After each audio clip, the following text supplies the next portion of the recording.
რამდენად გასაკვირიც არ უნდა იყოს, ამ ადგილას მე-19 საუკუნის ბოლოს ეკლესია იყო. ახლა სპორტ-დარბაზია, ტატამით ისიც მიტოვებული. თუმცა ფასადს თუ დააკვირდებით, ეკლესიისთვის დამახასიათებელ ნიშნებსაც შეამჩნევთ.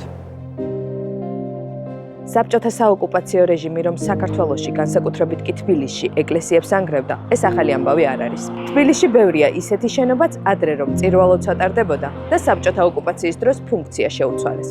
გადააკეთეს აბანოებად, საწარმოებად, სპორტ-დარბაზებად, საცხოვრებელ სახლებად.